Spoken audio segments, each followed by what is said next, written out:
To restart an iPhone 11, you can follow these steps.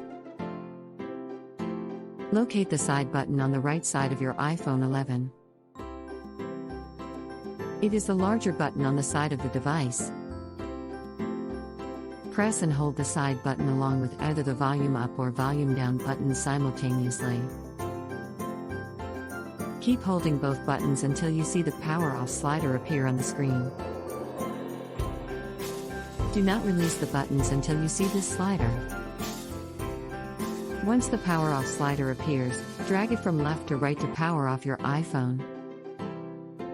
After your iPhone 11 is completely powered off, wait for a few seconds. Press and hold the side button again until you see the Apple logo appear on the screen.